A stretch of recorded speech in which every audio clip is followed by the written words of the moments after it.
have presented so far one part, though a critical part, of the philosophy of Buddhism.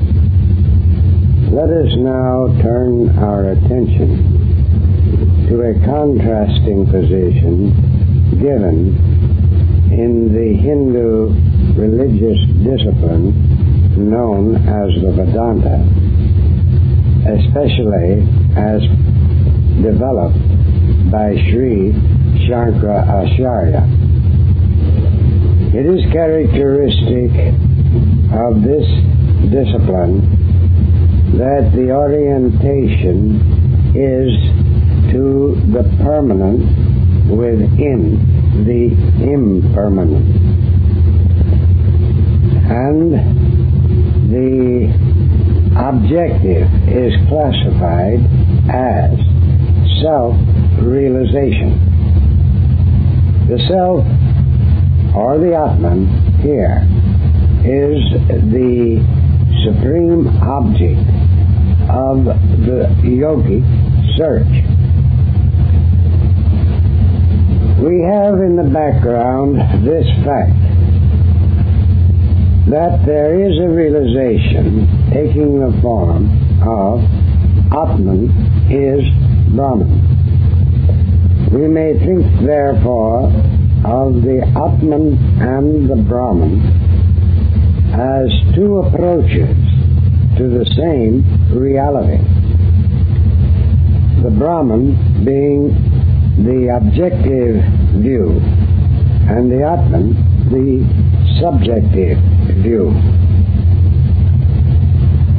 The yoga here divides into two primary contrasting approaches. One is to the Brahman, the other to the Atman.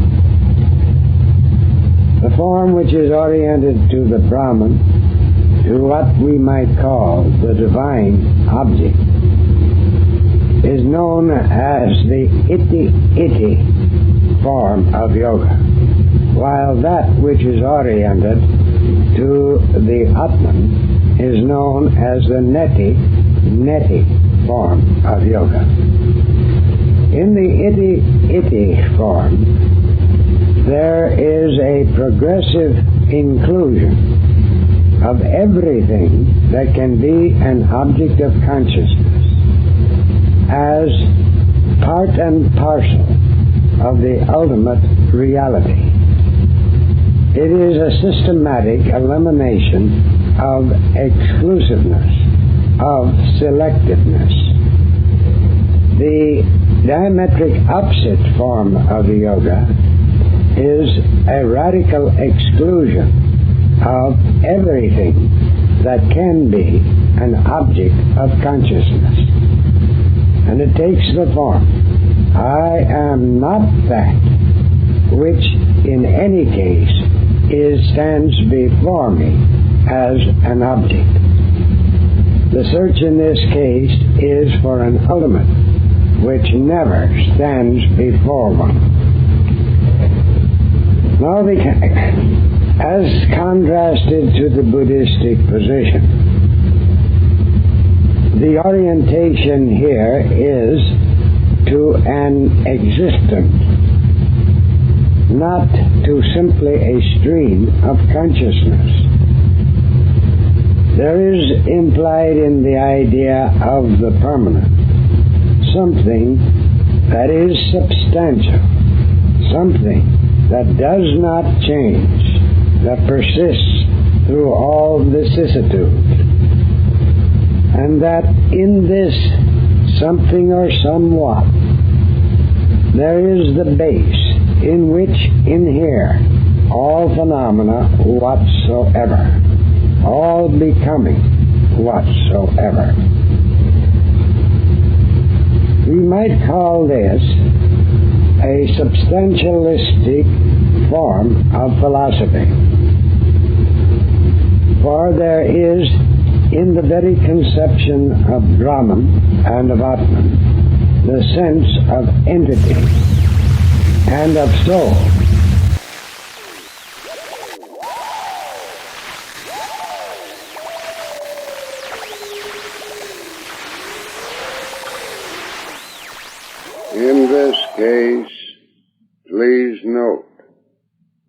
that in the statement, I know Brahman, or I am conscious of Brahman, the value is given to the subject or Atman, or, on the other hand, to the object or Brahman, but not upon the tie between the conscious of or the knowing.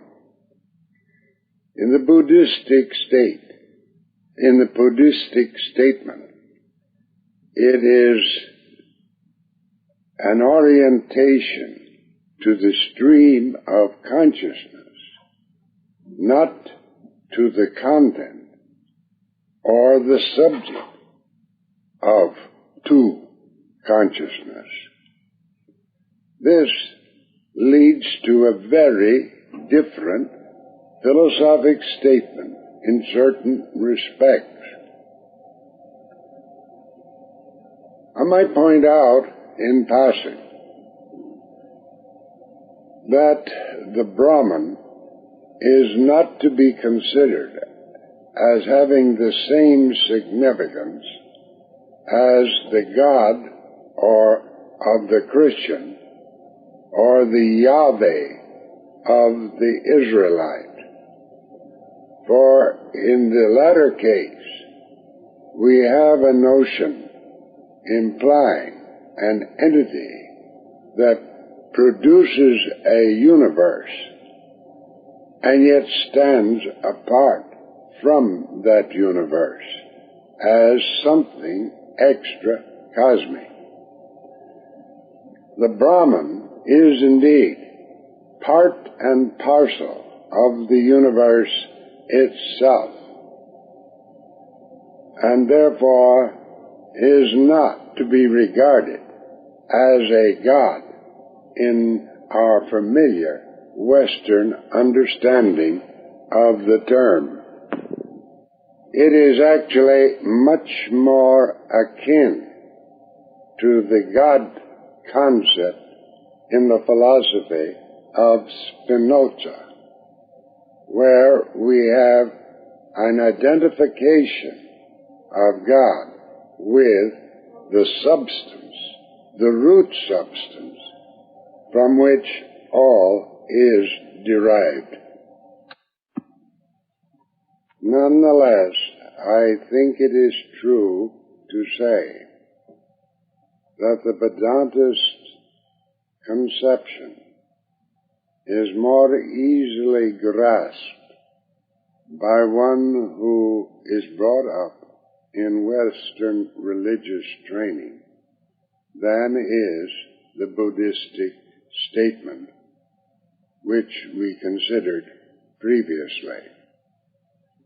Therefore, it is less necessary to develop this conception at length than was true in the case of the Buddhistic philosophy. Now we're prepared to consider how these 2 points of view come into a form of a paradox. I will refer you now to a certain body of writing which was published in what was called the third edition of the Secret Doctrine, and there listed as the third volume, which must not be confused with the third and fourth volume referred to in the introduction by H.P. Blavatsky. Nonetheless, the material contained is material that was written by H.P. Blavatsky. And in it there is a section consisting of about 11 chapters called The Mystery of Buddha, and is based upon certain texts derived from Tibetan sources. In this it is asserted that after Buddha had reached the end of his life, he had determined to return again to the very Brahmins who had persecuted his own disciples even in his lifetime as Gautama. In this case, there was an incarnation of a very special sort, which I will not enter into technically, since I have done so elsewhere. But it is known as a tulku incarnation, and in that case, he was known as Sri Shankara Acharya, who was the founder of what is called the sixth Indian philosophy, namely that of Vedanta. Now the position formulated is that which I have so briefly outlined. And thus it would appear that we have the same entity, the one that we have known as the Great Buddha or the Blessed One, in one case formulating a philosophy which is a radical form of positivism, and in the other case, a philosophy that is oriented to the conception of something substantialistic, namely the Brahman, and also involving the conception of soul in the sense of a permanent Atman. Offhand, one would think of this as a contradiction, as a complete incompatibility. But stop and consider that here we have something that grows out of the very nature of dualistic consciousness itself. If the ultimate is truly one or monistic, but it appears to us in the evolution in a dualistic form, and in fact, all of our possibility of knowing, either in the perceptual or conceptual sense, is based upon the principle of contrast. Thus, we cannot know up save in contrast to down. We cannot know evil save in contrast to good, or vice versa, and so on through all our cognitions whatsoever. The implication is that no statement in terms of any particular form, and all statements must take particular form, can be the whole truth. There is that which is the complementary other of any statement whatsoever. That the truth is a combination of that which to us seems as incompatible. Therefore, we might say that the ultimate meaning intended here is not simply a one-sided positivism, nor, on the other hand, a one-sided substantialism, but rather a positivistic-substantialism, a contradiction in terms, and therefore a paradox. This is the whole point of the discussion of this third form of the paradox. Now, I'll proceed to a fourth form, which comes up in my own experience. That which we are concerned with here is a form of the yoga of knowledge, as I am acquainted with it. It is not a discussion of the problems of the yoga of devotion or of action. Furthermore, there is the question of what is the status of the yoga of knowledge in the whole hierarchy of the different yogas.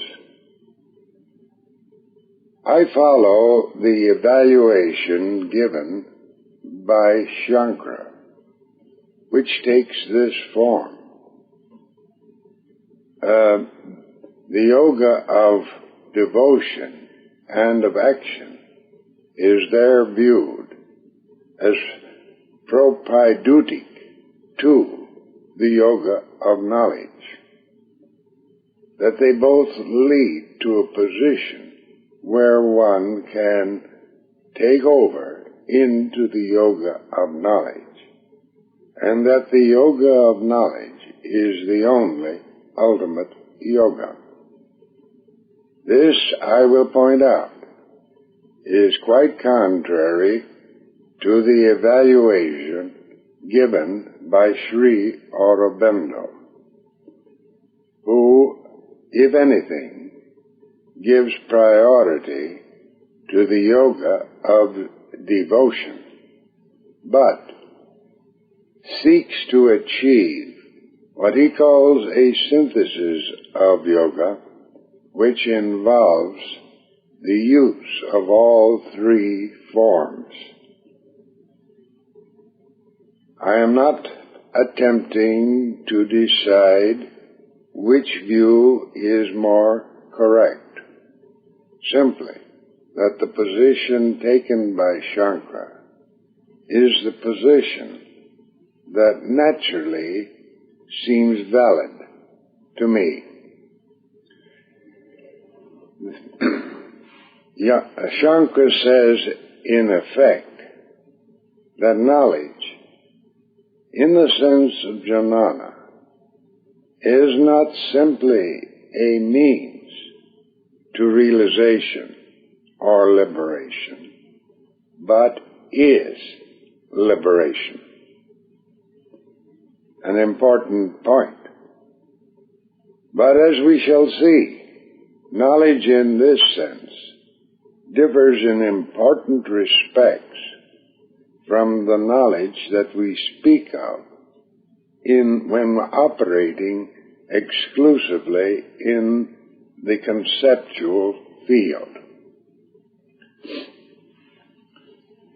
In this yoga, the very most fundamental technical process, at least insofar as I know it, consists in a self-analysis. And the self-analysis aims at the isolation of what I truly am as distinct from everything else.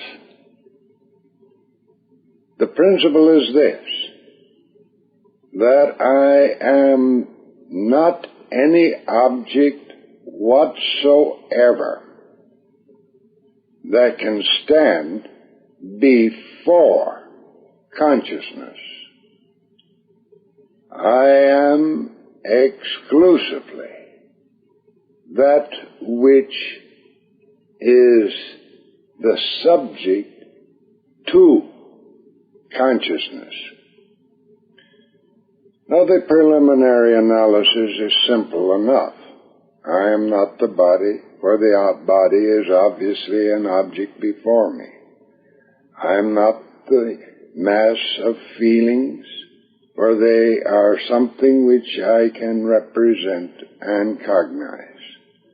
I am not the thoughts, for they too are something which appear before me, though they are subtler forms of objects than the other two. I'm not any of these things, and ultimately we come to the question of the ego. And the ego may be regarded as that which would be formulated as I am I and none other. It is that which can be offended. It's that which can become inflated. It is a me that is distinct from all other selves. And we may accept Jung's statement that the ego is the center of our relative personal consciousness, which rides upon the back of the universal unconscious. Now, this egoism can be identified and can become an object before me. I can note peculiarities in it. I can recognize the egoism of others. So, therefore, it is a subject matter on which we can have discourses, upon which we can place judgments. But what is that which stands behind and in a subtle way perceives egoism? Clarity of analysis will show it is not the same as the ego, but a true subject, of which the one function as we deal with it, which we can perceive, is the power to be aware, the power to cognize. Now, right here is the greatest difficulty in the yoga of knowledge, and a point where I was stuck for some years. For I tried to carry the analysis to this true self. And in effect, I placed it as a representation before me. And then had to note that this representation was not I. For I stood behind and cognized the representation. Then one is tempted to project again another representation, and can thus enter into an endless regression. And yet the self is not yet found, until one finally realizes that I am that which can never be an object before consciousness. Self-knowledge, therefore, is not cognition in the ordinary sense of conceptual or perceptual cognition.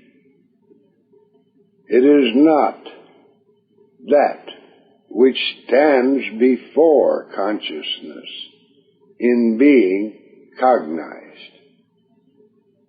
It is not and never can be an object before consciousness. To be sure, I may construct a symbol which represents the self, but the symbol is not the self. It is merely a representative of the self. Now, here we come to a very difficult transition. How do I know that which is never an object before my consciousness?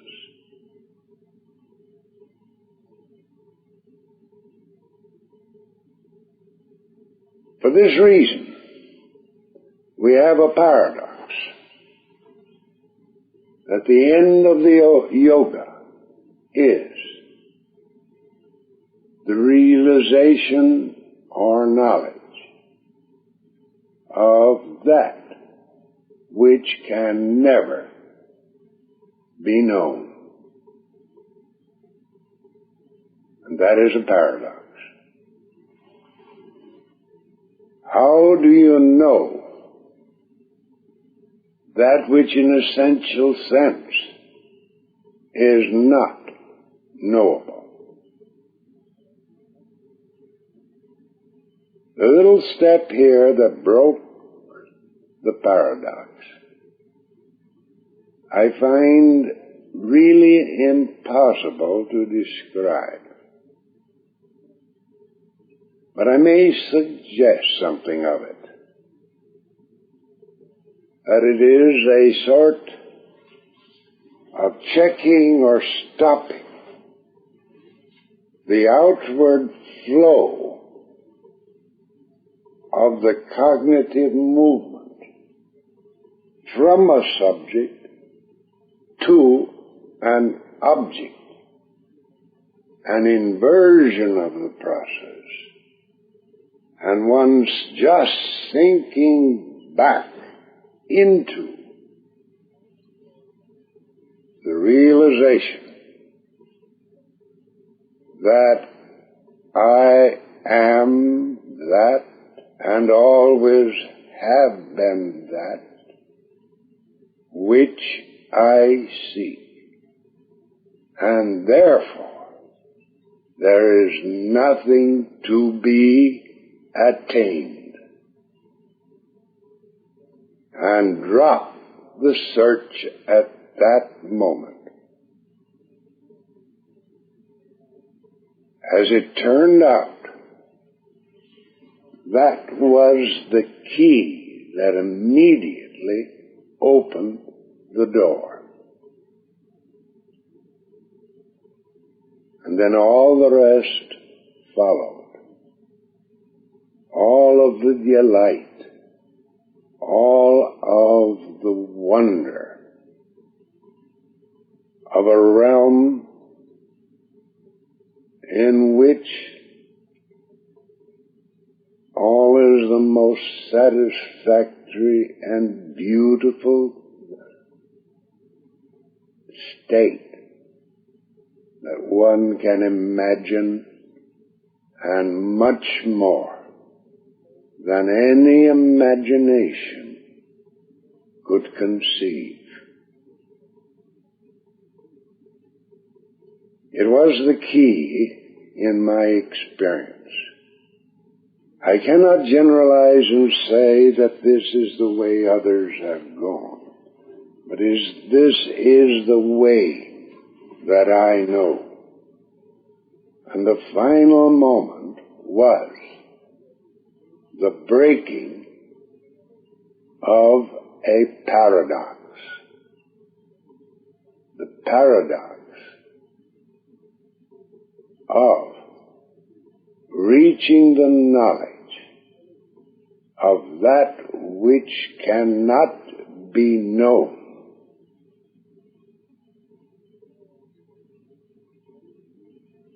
Cannot be known in the sense that it is never an object before consciousness, which indeed is what we mean ordinarily by knowing. It is a different kind of knowing. It is a knowing through identity. It is a knowing through being that which one knows.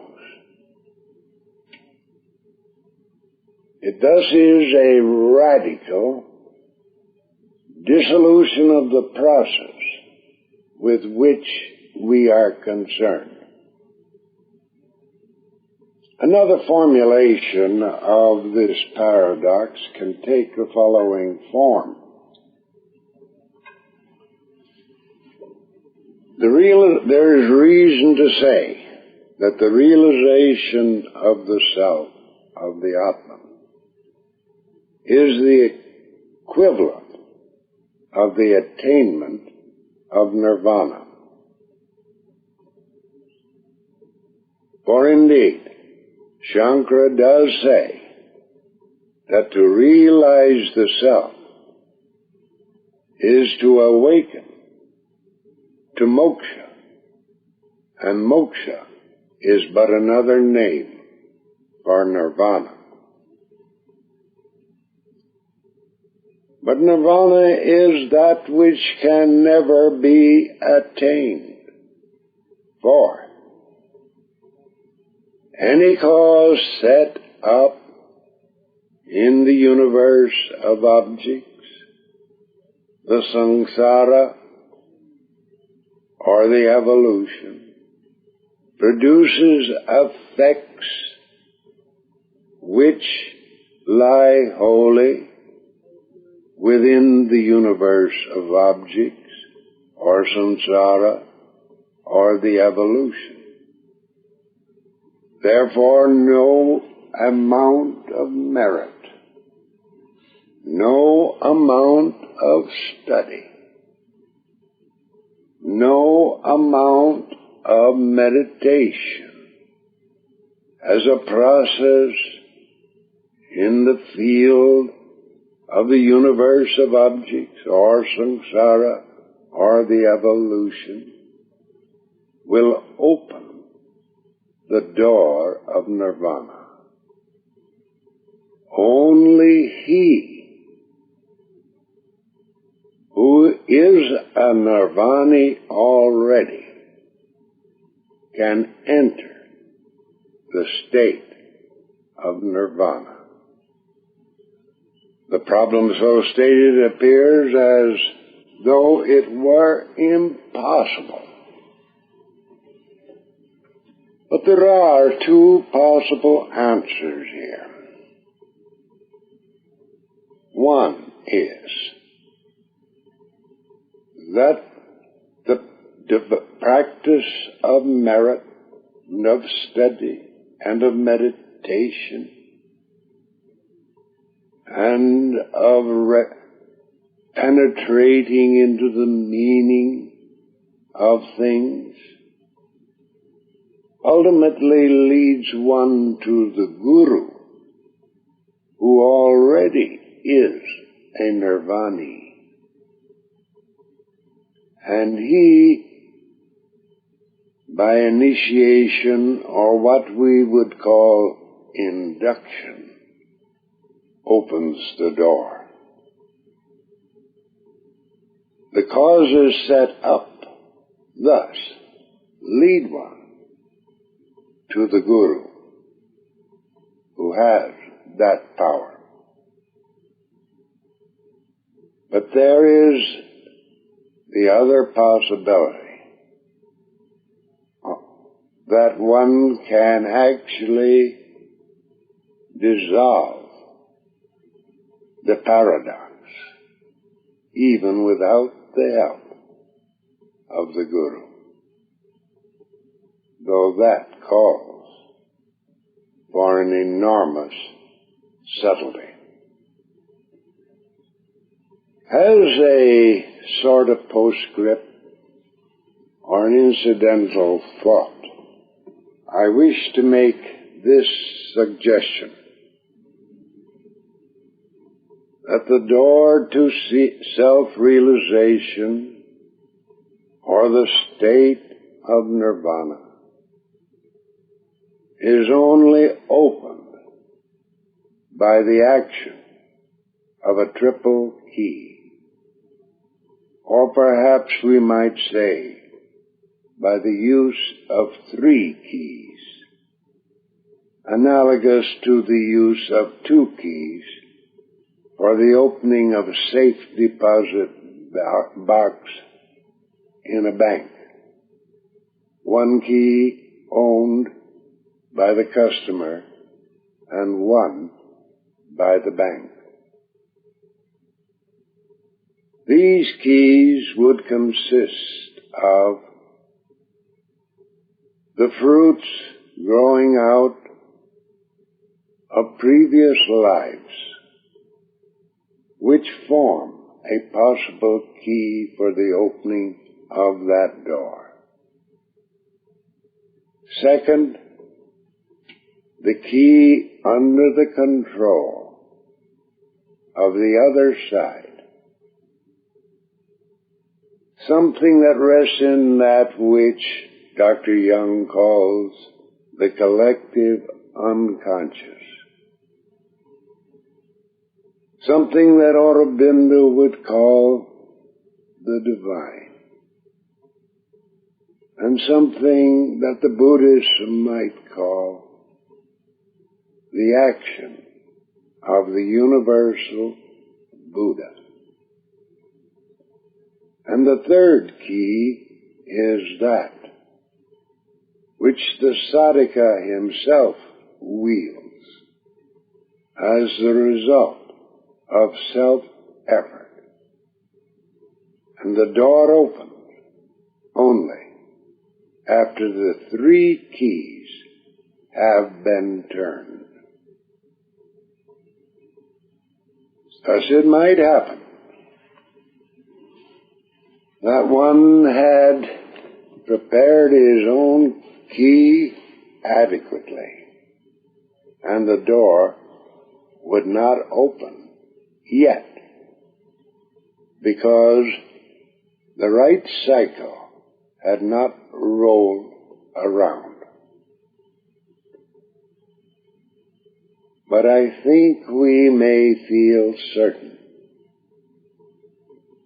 that since in this day the need for those who have passed to that great realization and return to men is so great that the opportunity for finding the door opening on the part of the sadhaka, once he has built his key and turned it, will be more than usually great. This is just a side thought, apart from the discussion of the meaning of the paradox. Now let us consider a certain consequence growing out of the paradox as such, having outlined four very different forms of it.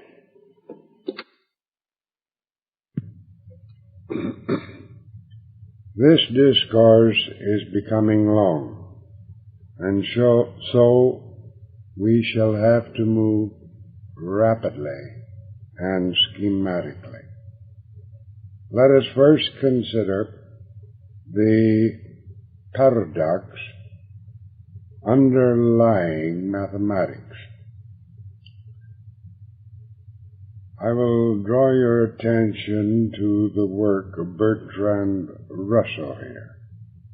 He perhaps stands as the most prominent member of the Logoist school in the interpretation of what is mathematics. The position he took was that mathematics is nothing but logic. To say this, in other words, implies that the effort is made to reduce the whole of mathematics to a purely conceptual construction, divorced from any abstraction from the perceptual world of experience and from any vision descending from that transcendental or introceptual domain.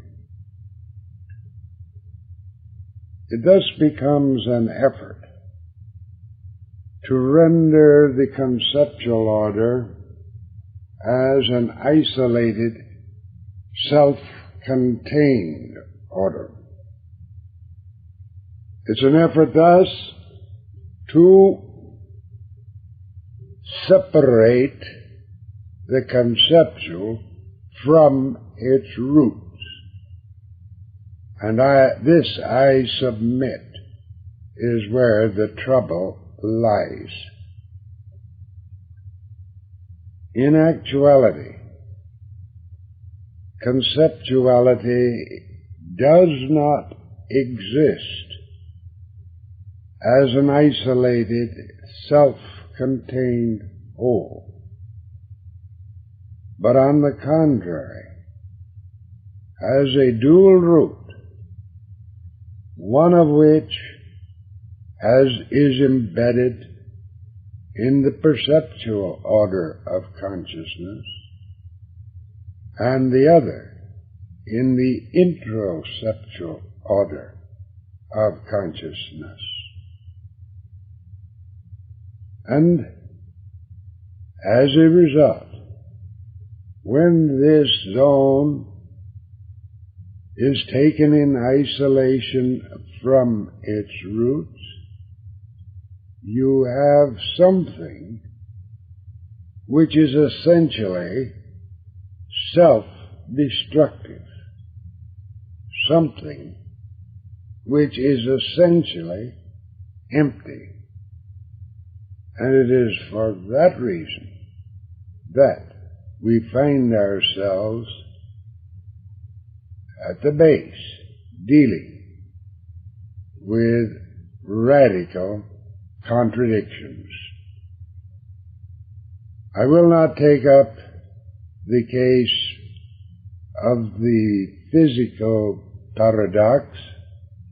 I'll leave that to our physicist friend. But now let us look at the paradoxical contrast presented by the two religio-philosophical disciplines of Buddhism and the Vedanta, which I call a sort of positivistic-substantialism. I submit that the paradox here lies in the fact that all of our formulations are dependent upon the characteristics of dualistic consciousness, upon that character in our cognition, whereby we are unable to know anything save in contrast to its other. The implication is that any statement, any self-contained, logically coherent statement is of necessity partial only. If in part it reveals a truth, yet in part, by its one-sidedness, is of necessity a falsity.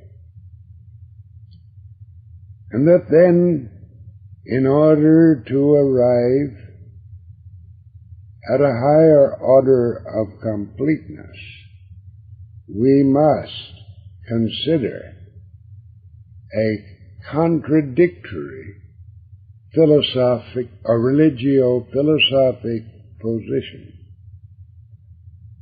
And thereby we have a self-correcting complex.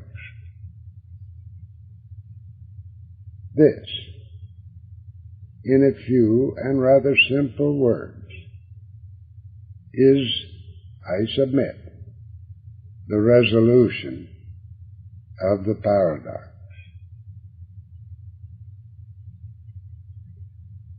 Truth, as it is in itself, can only be known by him who abides in a state of absolute dumbness. If by truth we mean a statement that is wholly true, then every statement ever uttered by any of us, or by any of all mankind, spoken, written, or thought, is a lie.